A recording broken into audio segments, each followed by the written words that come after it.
Boa noite a todos os nossos participantes desse evento que vamos dar início agora. Numa organização da Unicatólica de Quixadá e da Coordenação Diocesana de Pastoral da Diocese, vamos dar início a esse momento de formação sobre a campanha da Fraternidade de 2021. Eu sou o padre José Maria, coordenador diocesano de Pastoral de Quixadá, e nós estamos agora iniciando esse momento para o qual nós nos preparamos e fomos avisados também em todas as nossas paróquias e todos aqueles participantes para esse grande momento.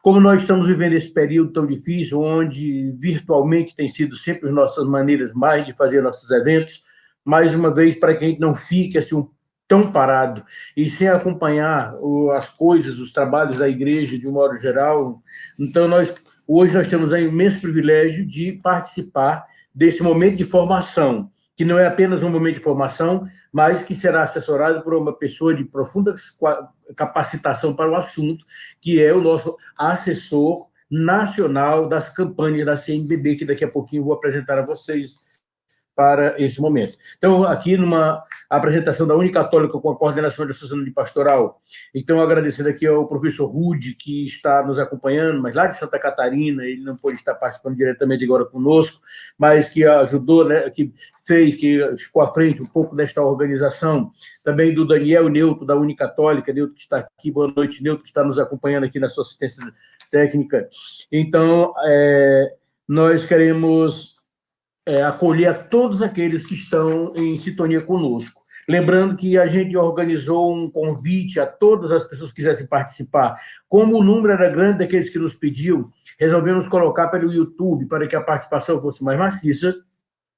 E então, algumas paróquias, ou várias entre as nossas paróquias, nos confirmaram a participação de várias pessoas. Então, as paróquias que nos confirmaram estão agora também acompanhando conosco, que nós acolhemos a todos, principalmente essas que nos responderam, a paróquia, a área pastoral de Palmatória, a paróquia de Lagoa do Mato, paróquia de Baretama, paróquia de Capistrano, Nenelândia, que Xeramubim, Itapiúna, Maravilha, que Xeramubim também, Madalena, a paróquia de Santo Antônio de Pádua, sede de Xerubim, São Francisco, aqui de Quixadá, paróquia de São Miguel, paróquia de São José no Caio Prado, paróquia de São João Batista de Santa Edviges, paróquia do Choró, São Sebastião do Choró, e todos aqueles que, mesmo não nos terem enviado a relação e nominal, o quantitativo das pessoas que irão participar, nos confirmaram a presença para esse grande evento.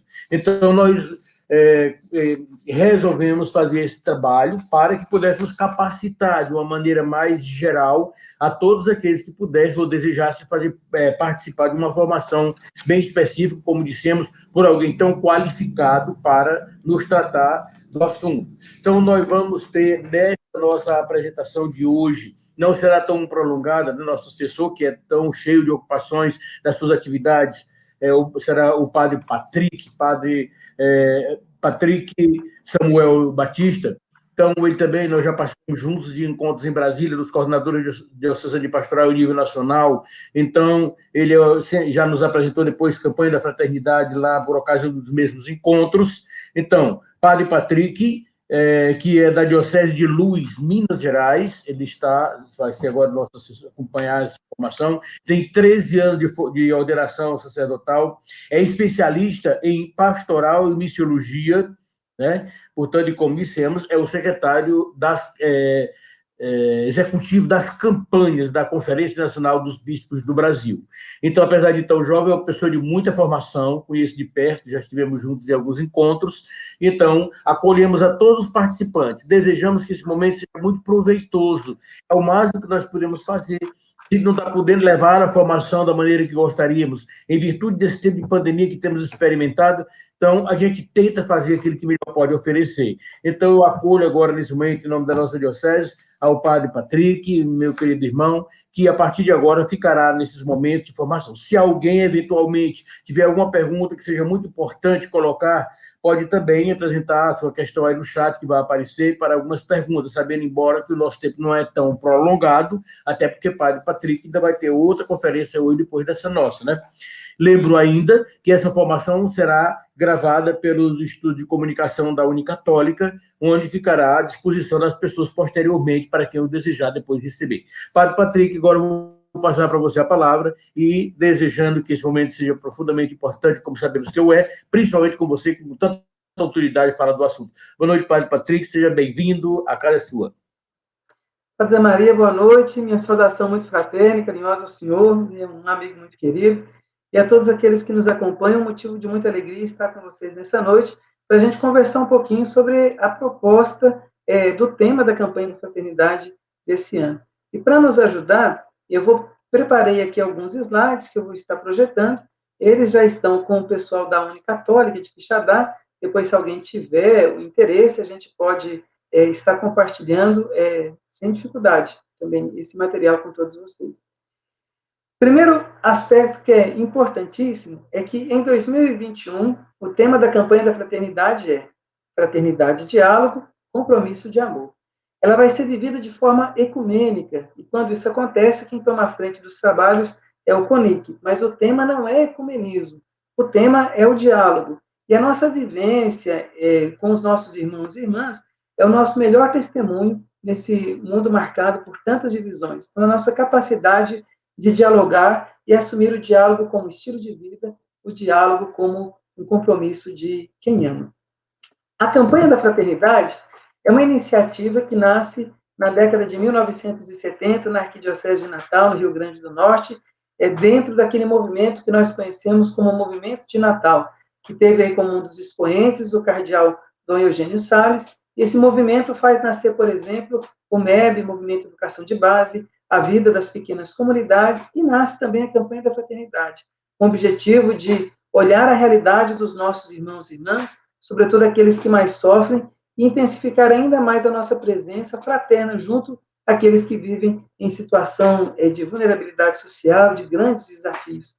Portanto, a campanha da fraternidade, então, ela inicia processos de vida plena, de vida em abundância, como pede nosso Senhor Jesus Cristo. E de várias campanhas da fraternidade, nasceram diversas pastorais sociais, como, por exemplo, a pastoral do menor, a própria pastoral da criança, a pastoral da pessoa idosa, né? São frutos também de campanhas da fraternidade. A pastoral da educação, por exemplo, que o ano que vem nós celebraremos 40 anos, nasce também como fruto de uma campanha da fraternidade. Então, a campanha da fraternidade nada mais é do que o amor organizado a serviço da vida plena para todos. Esse é o nosso desejo, de amar como Jesus amou, um amor que, de fato, é conquistado por Cristo, né? Um coração que é convertido pela palavra, um coração que é conquistado por Cristo, jamais será indiferente à realidade dos seus irmãos e irmãs. Nesse sentido, eu vou apresentar agora, então, um pouco da metodologia que é sempre utilizada na campanha da fraternidade. Lembrando que o grande tema é justamente esse, o diálogo enquanto compromisso de quem ama. O primeiro momento do nosso método é o olhar que nós lançamos sobre a realidade. Então, é ver a realidade. E aqui, então, nós temos o cenário do tempo presente. A grande questão nesse momento é olharmos, então, a realidade e perceber as consequências da ausência de um verdadeiro diálogo, seja na família, no interno das nossas comunidades, dentro da igreja, em relação à sociedade. Então, a ausência desse diálogo tem gerado cenários de violência, conflitos, ódios, polarizações, radicalizações, fake news, diversas situações que nos preocupam e são ocasião preciosa para que nós possamos, então, agora, ser aí nesse contexto, sal da terra e luz do mundo, por meio de um diálogo sincero, autêntico, fraterno, que exerce a nossa proximidade junto aos nossos irmãos e irmãs. Então, o primeiro momento é olhar essa realidade e perceber as consequências da ausência de um verdadeiro diálogo. Em seguida, nós vamos iluminar essa realidade, julgar essa realidade à luz da palavra de Deus. Então, como que a palavra de Deus, então, nos ajuda a fazer intervenções, então, nesse contexto?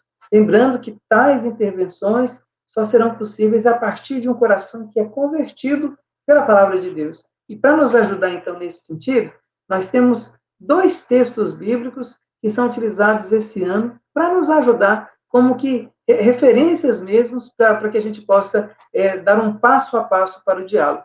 O primeiro é a narrativa dos discípulos de Emaús, Lucas 24, e depois a carta que Paulo escreve à comunidade de Éfeso, de onde nós temos o lema da campanha: Cristo é a nossa paz, o que era dividido fez uma unidade. Então, esse é o segundo momento. Chegando assim no terceiro momento, que é o agir, que traz para nós algumas sugestões de boas práticas, onde o diálogo se mostra como um elemento essencial para a superação dos conflitos, para a concretização da cultura da paz. E, por fim, o quarto momento, que é chamado de celebrar, para nós católicos, por exemplo, é uma oportunidade singular de celebrarmos também a última encíclica do Papa Francisco, a Fratelli Tutti, que nos ajuda, então, sobretudo no capítulo 6º e no capítulo 8º, a redescobrir o valor do diálogo e a nossa contribuição, então, como igreja, para que nós possamos, então, ajudar as pessoas a redescobrir o diálogo como um estilo de vida. Então, essa é a metodologia que nós utilizamos também esse ano. Em qual contexto nós iremos viver, então, a campanha da fraternidade de 2021? Dentre tantas situações, eu faço aqui 3 destaques.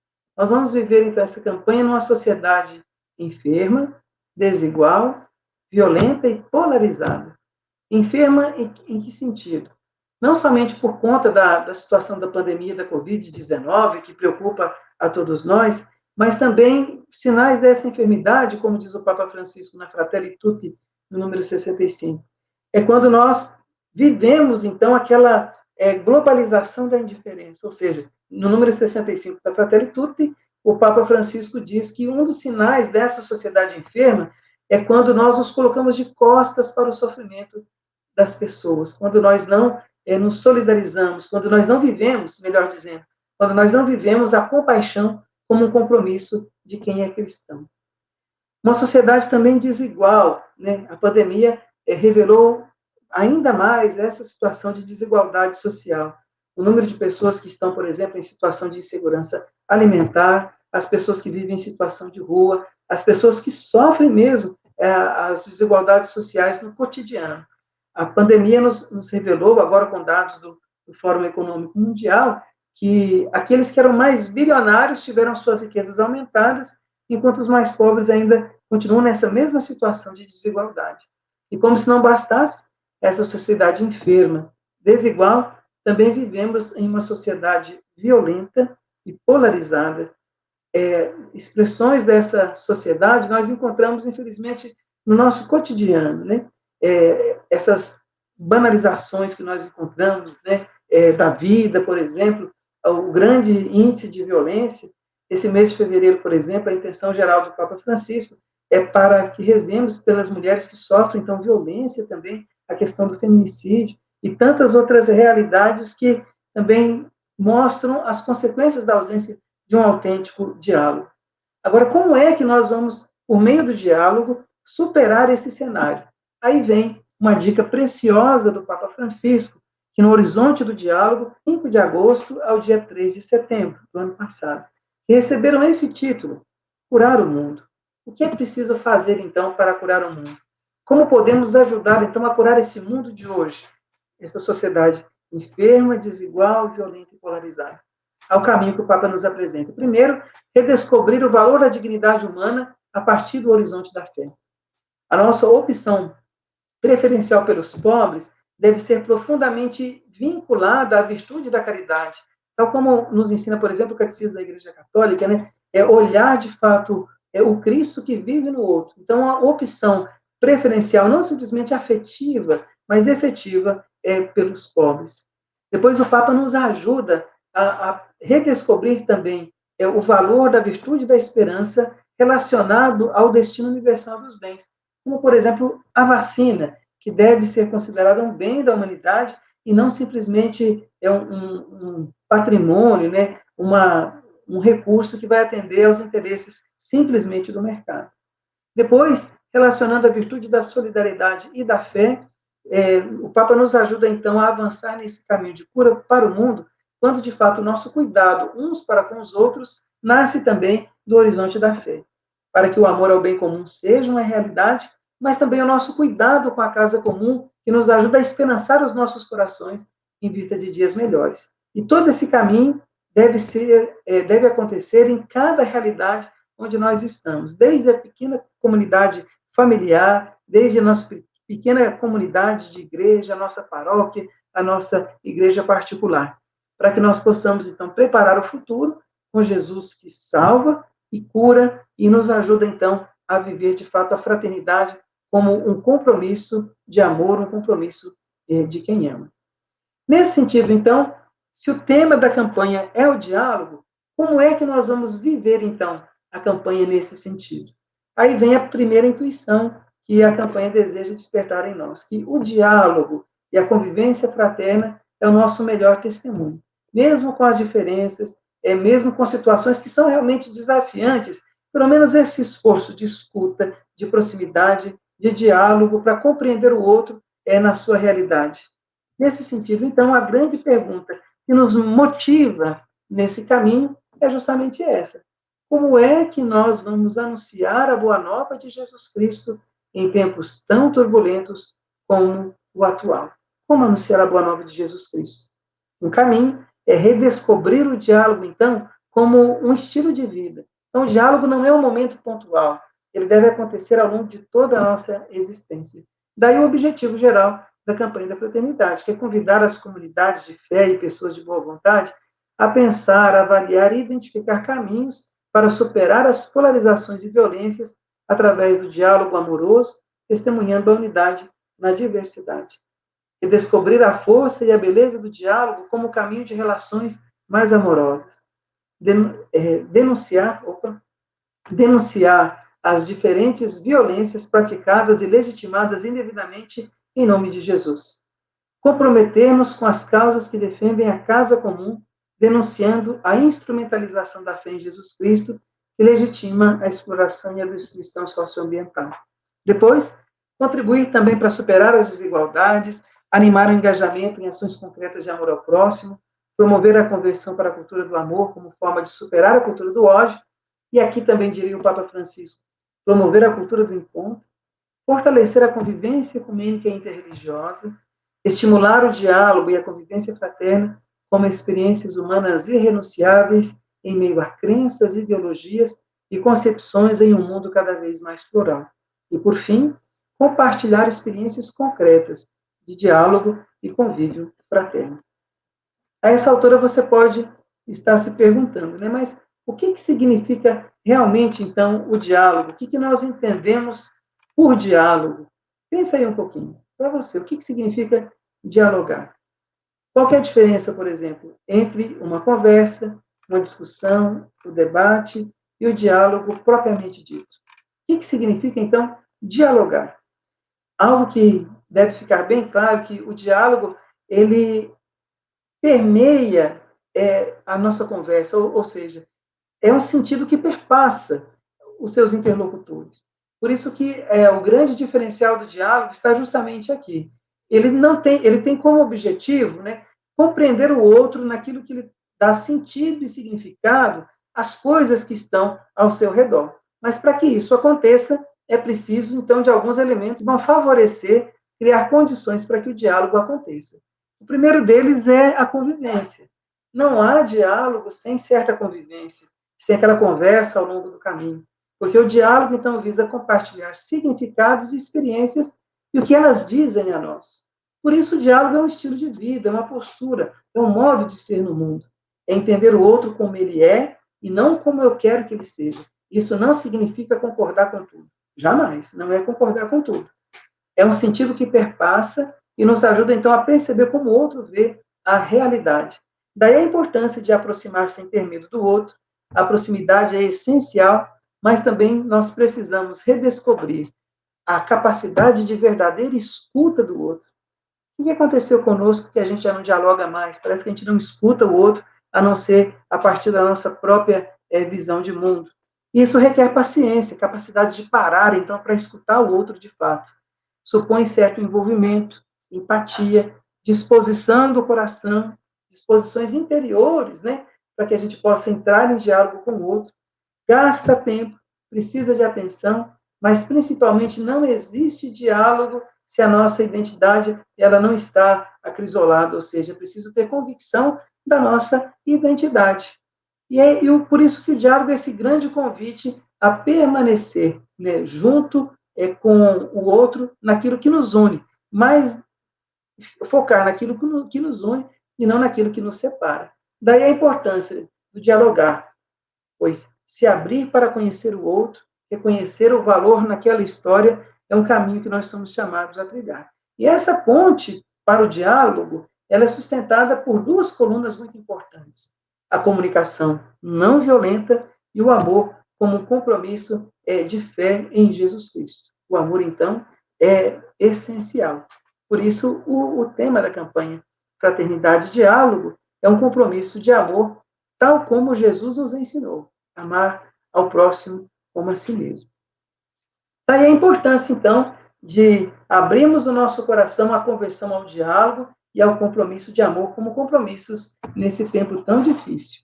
E aqui temos palavras de São João Paulo II. Quando as palavras não mais fizerem efeito, dialogue com atitudes simples. Então, nossas atitudes também são dialogais, comunicam também a verdade daquilo que nós cremos.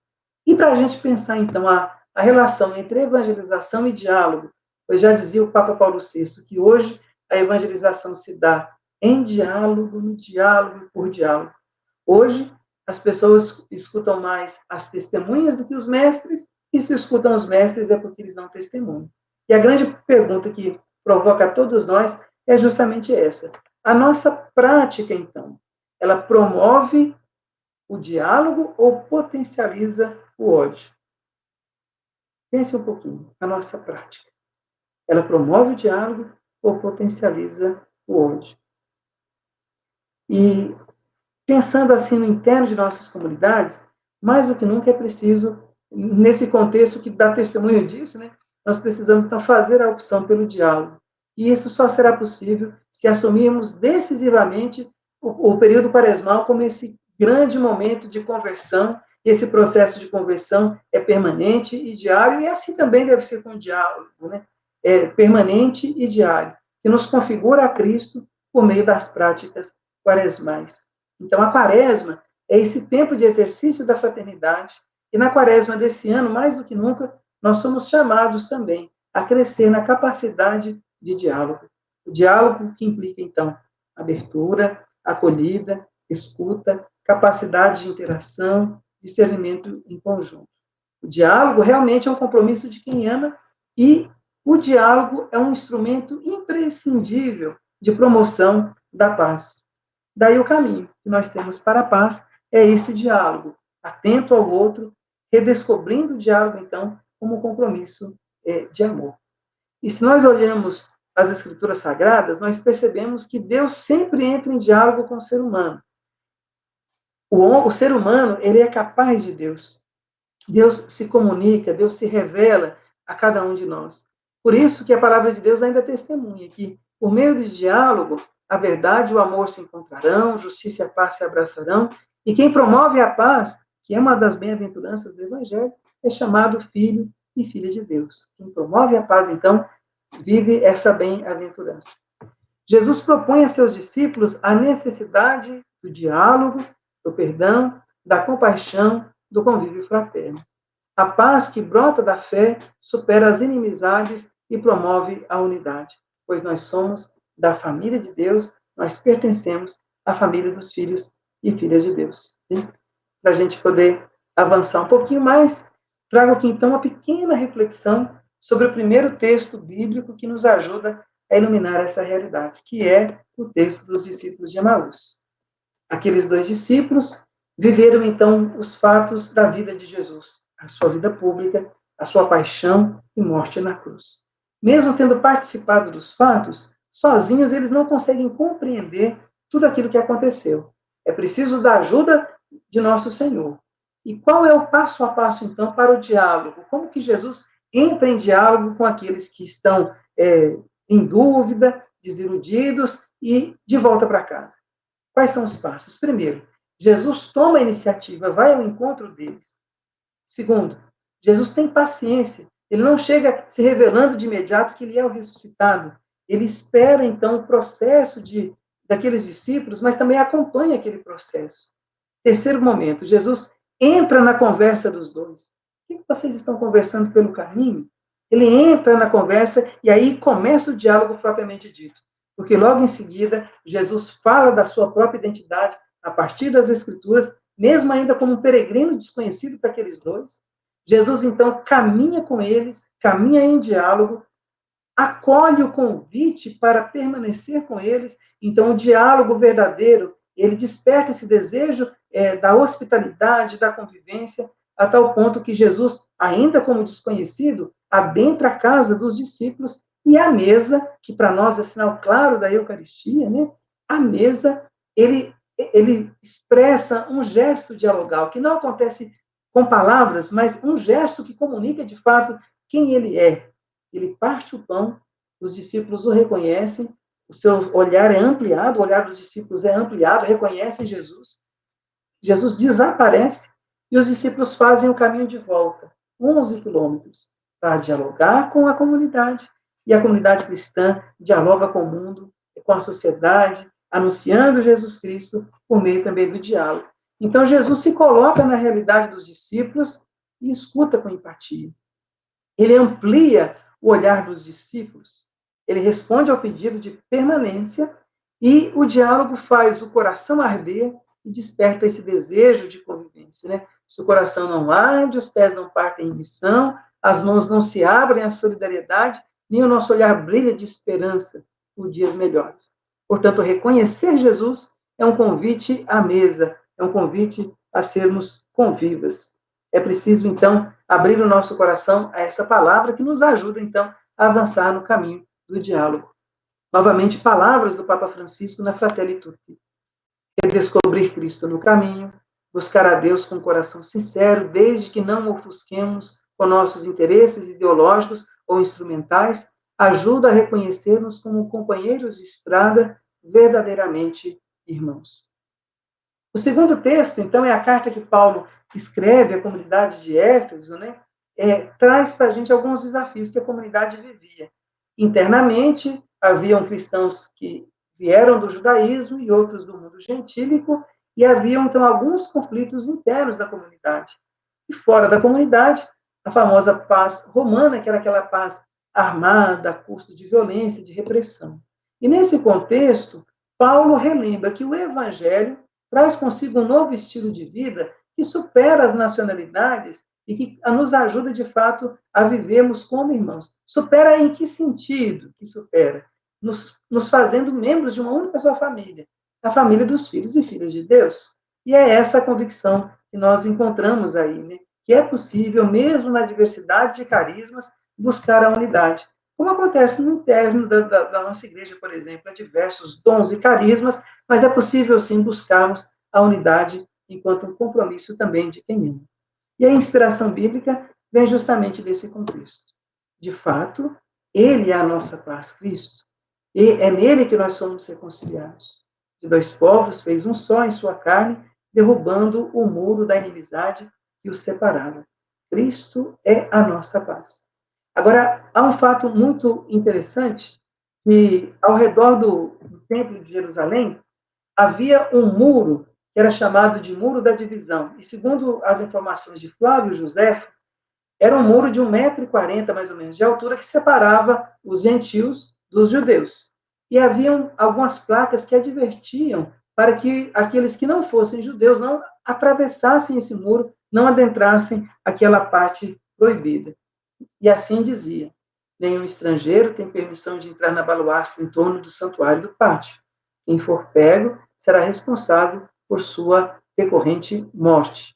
Ou seja, Paulo, então, no capítulo 21 dos Atos dos Apóstolos, ele, por exemplo, atravessa esse muro na companhia de Trófimo, que era um gentil convertido à fé cristã, e isso gera diversas situações na vida de Paulo. Paulo chega a ser preso, está lá em Atos 21, porque Paulo acreditava, então, que Cristo havia derrubado todos os muros, que a morte de Cristo na cruz, que o sacrifício de Cristo na cruz e a sua ressurreição haviam destruído tudo aquilo que nos separava uns dos outros. Então, se havia esse muro que ameaçava a vida, Paulo, quando escreve aos Romanos, por exemplo, ele vai afirmar que nada pode nos separar do amor de Deus.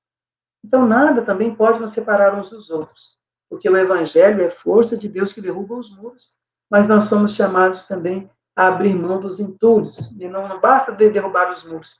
Tem gente que ainda pega esses entulhos para cometer violências, para excluir as pessoas, para afastar os irmãos, né, uns dos outros. Né? Infelizmente, nós percebemos tantos muros dentro de casa, às vezes na família, né? São desafios que são postos aí ao nosso cotidiano. E aqui, mais uma vez, lembro a Fratelli Tutti no capítulo 8º, onde o Papa fala da importância das religiões para construir essa sociedade mais fraterna no mundo. E, concluindo essa nossa partilha, se nós, então, somos membros da mesma família, que nasce pela graça do santo batismo, algumas iniciativas concretas podem ser potencializadas, então, a partir do diálogo, como a campanha nos apresenta. Como, por exemplo, valorizar a semana de oração, superar a violência religiosa e toda forma de violência. E a nossa missão, ela é clara, é evangelizar em diálogo, pois para nos encontrarmos e ajudarmos mutuamente, precisamos dialogar. E a ausência do diálogo denuncia a indiferença em relação ao bem comum. E aqui fica um alerta. O diálogo não pode ser reduzido a meras negociações visando a obtenção de poder e de maiores vantagens possíveis, sem uma conjuntura capaz de gerar o bem comum. A grande conclusão é essa. Nós cremos que por meio do diálogo, por meio da fé cristã, é possível, sim, uma nova humanidade. Pois no amor não há temor, não há que temer o outro, é preciso entrar em diálogo com ele, falar da nossa identidade, mas ouvi-lo também na sua realidade, a fim de que nós, pelo nosso testemunho de vida, possamos também anunciar Jesus Cristo. Daí algumas ações que podem ser realizadas nesse sentido, como, por exemplo, promover experiências missionárias nas periferias geográficas e existenciais, promover a leitura orante da palavra de Deus, fazer estudos sobre questões ecumênicas, que realmente a igreja fala sobre o ecumenismo, né? Aquilo que nós cremos. Quem sabe visitar, por exemplo, os discursos de São João Paulo II, né? Naqueles encontros interreligiosos em Assis, que ali nós temos belos elementos que nos ajudam, então, a avançar nesse caminho. Como, por exemplo, aquele documento Novo Milênio Meunt, no número 43, o Papa João Paulo II também nos apresenta alguns passos para edificar a espiritualidade de comunhão, por exemplo, né? Isso sem falar naquilo que o Papa Francisco nos traz de presente na Fratelli Tutti. Incentivar, então, o estudo dessa encíclica, mas principalmente as mudanças que acontecem no mundo só serão realidade se começarem em nós, né? Então, daí a importância de requalificarmos as nossas relações interpessoais, né? E qualificar a vida fraterna por meio da correção fraterna, a escuta atenta do outro e exercer o cuidado também no horizonte da compaixão. Por fim, eu trago aqui um pensamento, um poema, na verdade, da Paula Santisteban, que eu penso que nos ajuda muito nesse horizonte, que diz o seguinte: o caminho não escolhe os pés, mas os pés escolhem o caminho. Os pés esperam o desejo se entrega ao tempo, o tempo não espera, o tempo brinca sem pressa. Que os nossos pés escolham o caminho do diálogo, que os nossos pés escolham o caminho da fraternidade, a fim de que a gente não perca tempo e que nós possamos, então, assumir o diálogo como um compromisso de amor. Então, seria essa partilha inicial, alguns elementos bem introdutórios, como chaves de leitura, para que a gente possa, então, em nossas comunidades, aprofundar, então, também um pouquinho essa temática da campanha da fraternidade. Padre Zé Maria. Opa, Padre Patrick, tudo bom? Alguém gostaria, dos que estão nos acompanhando, de fazer alguma pergunta ao Padre Patrick? Uma exposição muito bem feita, muito sintética, né? Assim, muito completa, né? Então, foi muito bom, muito bem colocado, muito interessante. Esse material vai ficar à disposição de todos lá nos estudos de comunicação da Unicatólica, que deve passar para nós lá na coordenação de pastoral, para que a gente possa repassar aqueles que estão nos acompanhando, tá bom?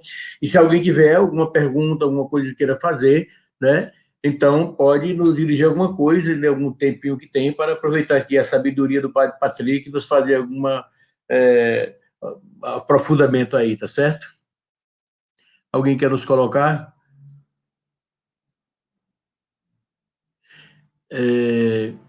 Irislânia Marques faz aqui uma questão, né?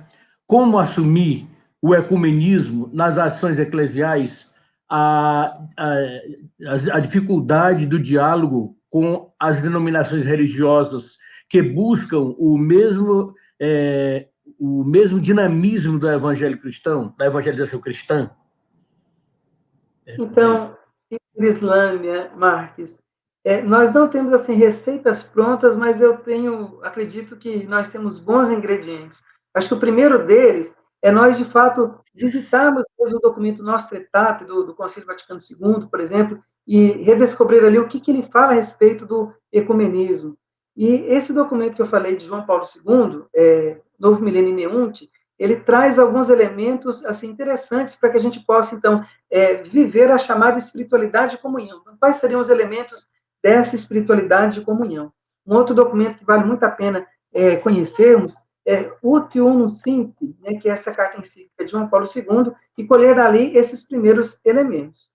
Um segundo passo, além do estudo e do conhecimento, é olharmos também na nossa própria igreja particular, na nossa diocese, quais as iniciativas que já existem nesse sentido do diálogo ecumênico, né? Quais as ações que acontecem nesse sentido. E daquilo que eu tenho acompanhado, algumas ações que eu tenho percebido que têm dado certo é quando, de fato, essas ações têm como horizonte o cuidado, sobretudo, com aqueles que estão mais sofrendo. Então, ações de solidariedade, né? Assumindo em conjunto essas ações de solidariedade. Então, um pouco assim daquilo que eu penso. Mas é um desafio gritante, né? Sobretudo nesse contexto que nós vivemos. Mas é preciso avançar e encontrar caminhos criativos. E esses caminhos nós só encontraremos a partir da qualidade da nossa escuta e do real interesse pelo outro. Muito obrigado, Elislane, a sua participação. Então, se mais alguém quiser participar, vai só colocar sua questão aqui, ainda aproveitar aqui esses momentozinhos, vai colocando aqui no chat aqui a sua questão. Diga quem é que está falando, né? Você está aparecendo aqui, nós estamos vendo aí os que vão aparecendo. Diga quem é você, de onde você está falando também, para que a gente possa passar aqui para o nosso assessor algumas questões. Agora vem o Bruno Miranda Freitas, que vai fazer a seguinte questão: como dialogar de algumas religiões, se algumas religiões promovem o ódio e as fake news?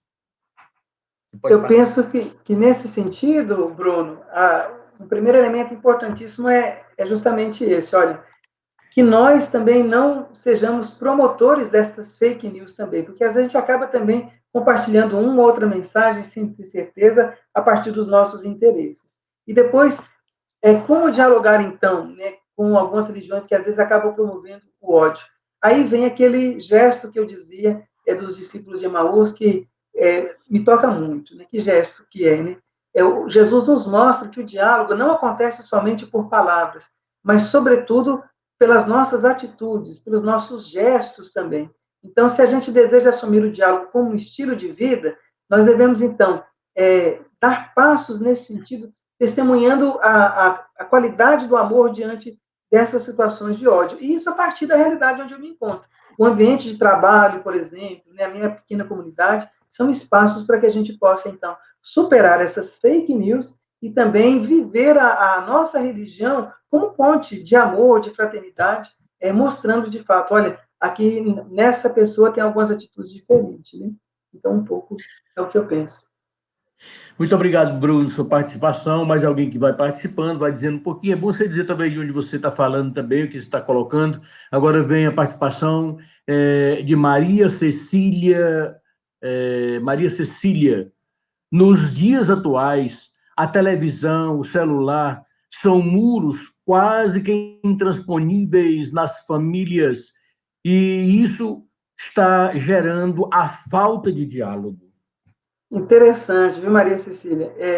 Conversar, em uma dessas formações, né, teve uma pessoa que, ao falar, por exemplo, do celular e da televisão, ela disse algo que eu achei assim, muito, muito curioso. O que ela disse? Ela falou assim, olha, padre, ali no controle tem um botãozinho que está escrito assim, liga e desliga.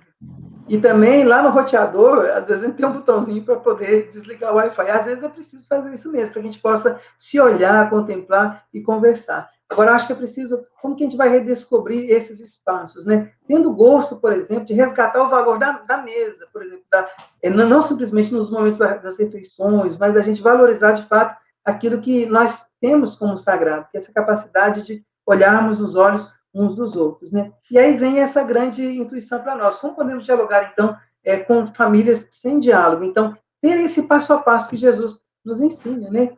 Paciência, proximidade, verdadeira escuta, né? Então, acho que por onde começar? O Raul pergunta aí, por onde começar? Acho que começar em nós mesmos, né? Ter essa iniciativa, chamar a atenção, né? E dar esses primeiros passos, né? Obrigado, Raul, também sua participação. Agora, Johanne Queiroz também, viu? Vai aqui a sua participação, colocando também sua pergunta.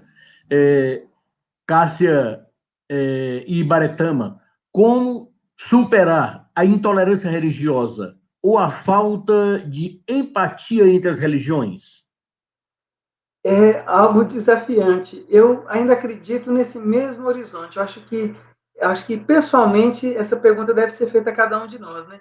É, em relação à intolerância religiosa, por exemplo, daquilo que a gente vê, por exemplo, de violências que acontecem nesse sentido. Eu acho que o caminho de superar mesmo é a vivência mesmo do evangelho, e aí a importância de pensarmos essas questões no período quaresmal. É preciso, então, converter o nosso coração a serviço da vida e da esperança. Então, pedindo a Deus que nos ajude também a romper as barreiras que estão, às vezes, no nosso coração, que nos impedem de escutar o outro, de nos aproximar do outro, né, como verdadeiros irmãos. Obrigado, Johanna, por sua participação também.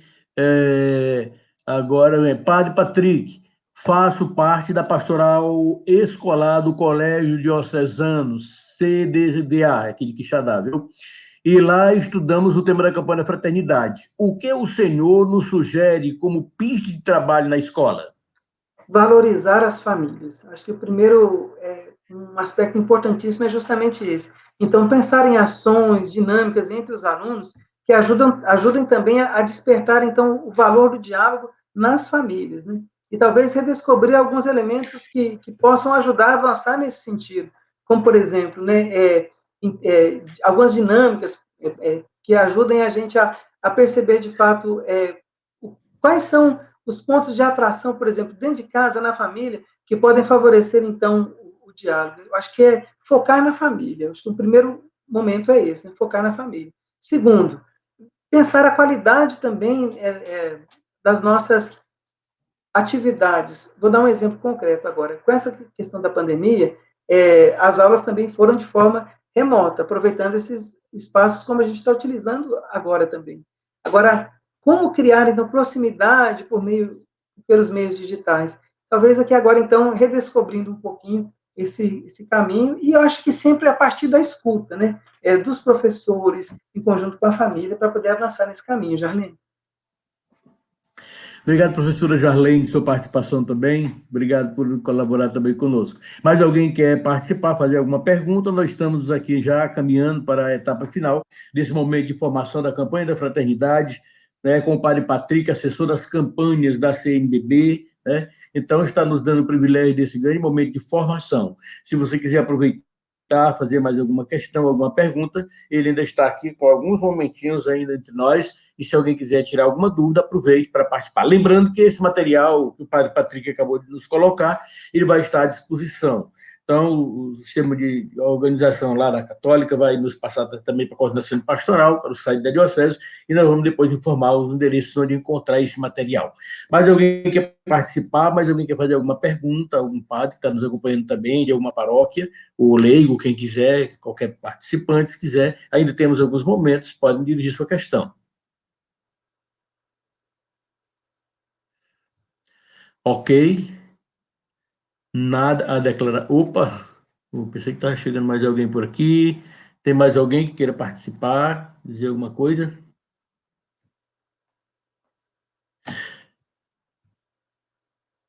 Lá vem agora a Lara Uchoa. Lara Uchoa faz a seguinte pergunta: como podemos dialogar com a família sem diálogo, né? Como podemos dialogar com família sem diálogo?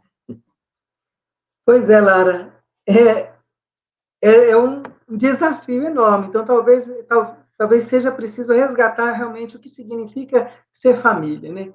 Então, o que significa ser família nesse contexto? Como é que nossas famílias têm vivido? O que é que tem atraído a atenção das nossas famílias? O que é que tem feito os nossos olhos brilharem enquanto família também? Então, como podemos dialogar com famílias sem diálogo? É ter essas iniciativas e pensar de forma muito criativa. De repente, aquilo que eu disse anteriormente, né? É quem sabe mesmo, numa conversa séria em família, decidir, olha, enquanto a gente faz as refeições, por exemplo, não vamos mexer com o celular, olhar mais, se interessar um pouco mais uns pelos outros. E talvez um grande passo nesse sentido seja redescobrir a história da própria família, né? Olhar, de fato, as experiências do passado, um pouco as origens, é aquilo que vai criando vínculos também. Não há uma resposta assim pronta e acabada, definitiva, mas o que eu penso é assim, é preciso mais do que nunca dialogar nas famílias, né? E o diálogo, enquanto um estilo de fato de vida, supõe de fato avançar também nesse caminho familiar, né? E aí vem as consequências. Se há uma família que não dialoga, os membros dessa família estão nas comunidades, os membros dessa família estão na sociedade e acabam criando essas polarizações, como a gente percebe, né? A gente vê que os meios de comunicação, sobretudo o celular, a internet, esses meios das redes sociais, que têm grande importância na nossa vida, na formação de tudo, mas pode ser um grande obstáculo também. Se a gente não tiver muito cuidado, já vi quantas vezes a gente vê a família onde na hora da refeição ninguém tem tempo de estar junto, porque cada um está nem sequer participando da mesa, porque está ao mesmo tempo que está fazendo refeição, está também visualizando no celular uma mensagem, né? Estamos vendo agora também a mensagem, agora é Carlos Alberto, também faz também sua colocação. Padre Carlos Alberto, Carlos Filho, né? Padre Carlos Alberto lá de Palmatória, né? Também faz alguma sua questão também para você, Padre Patrick. Padre, o senhor acredita que ideologia entre movimentos da igreja atrapalha o diálogo da igreja, né? Da mesma? Tem certeza que atrapalha, atrapalha muito, porque quando o nosso foco não é o evangelho, quando não é a vivência cristã, aí não há unidade mesmo. Então, tanto as pastorais, movimentos e serviços, a vida de comunidade, não tem outro objetivo senão dar visibilidade da beleza que significa ser cristão. Então, o nosso olhar, a nossa referência deve ser sempre o evangelho. Vou dar um exemplo concreto. O ano passado, 2020, a campanha da fraternidade nos ajudou a refletir muito nesse sentido. Fraternidade e vida, dom e compromisso. O lema, inspirado no Bom Samaritano, se tornou um verdadeiro projeto de vida também para nós, que é ver, compadecer e cuidar. Agora, se nós olharmos também, por exemplo, né, a nossa vivência cristã, tendo como referência o Evangelho, as ações serão de um modo. Se o Evangelho não vem primeiro, a consequência é sempre desastrosa. Então, eu penso que o caminho é sempre esse. Antes de falar qualquer coisa, escutar a palavra de Deus. Antes de dizer qualquer coisa, ouvir a palavra de Deus e permitir que essa palavra escorregue do ouvido para o coração. E aí sim a gente viveu o evangelho como um compromisso de vida. É o que eu penso. Eu estava dizendo outro dia para alguém também que falava do assunto, Padre Patrick, que nós precisamos muitas vezes fazer um ecumenismo dentro da própria igreja, né? Entre nós cristãos também católicos, precisamos de fazer um pouco esse ecumenismo. Está faltando um pouco de comunhão, esse pensamento, né? É um Então, desafio.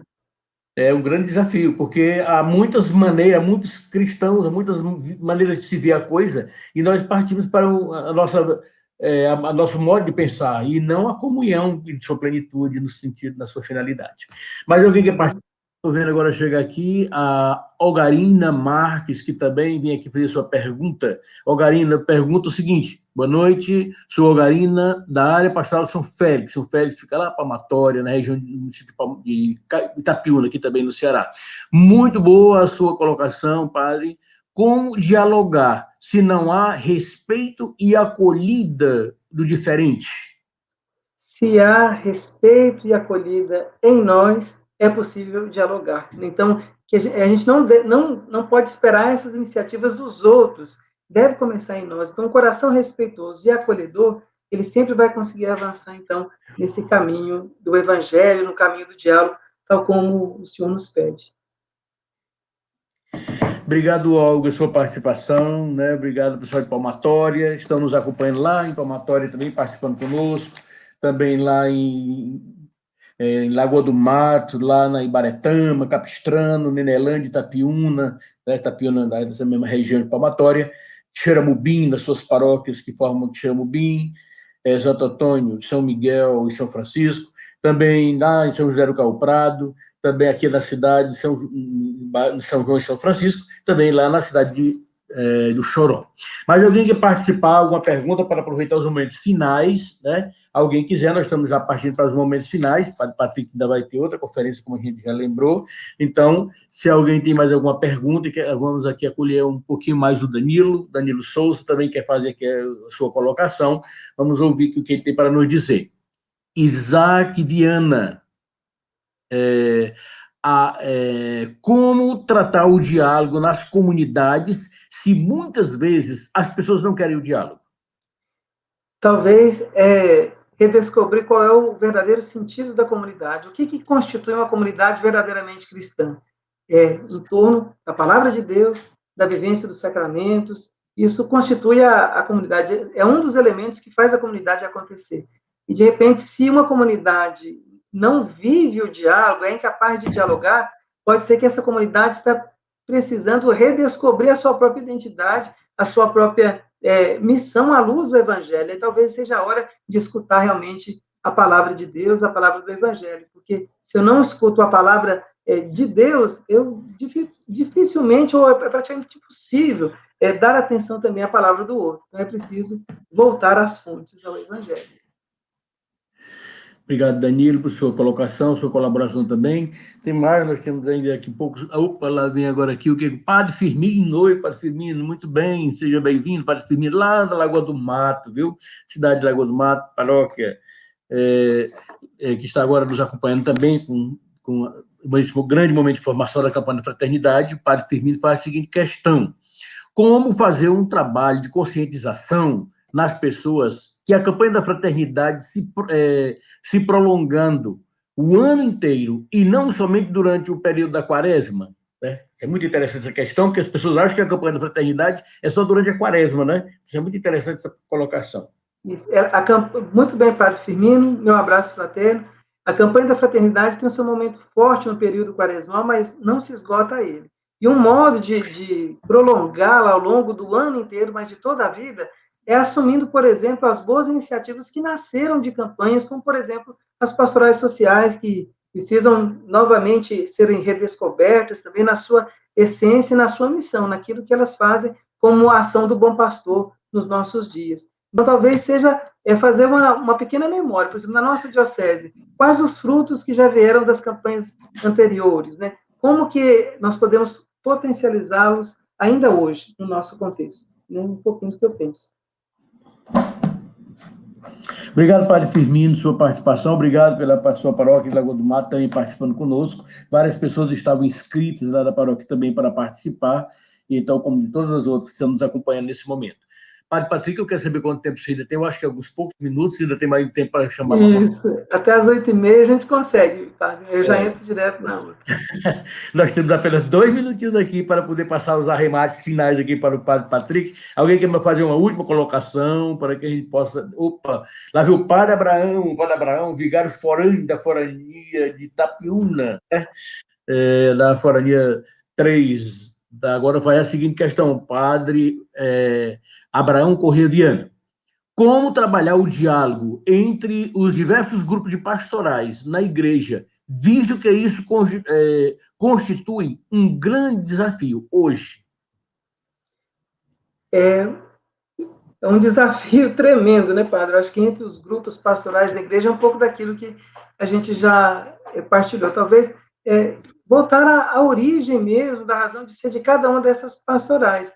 E eu tenho isso comigo, né? Assim, na experiência que eu tive como pároco também, se há dificuldades mesmo do diálogo entre as pastorais, os grupos, é porque a gente realmente precisa ouvir uma voz maior que a voz de Deus. Então, o que é que nos reúne realmente, né? O que nos congrega? Qual é o nosso ponto de referência? não ter medo de fazer algumas paradas, umas pausas, né? Como na música, né?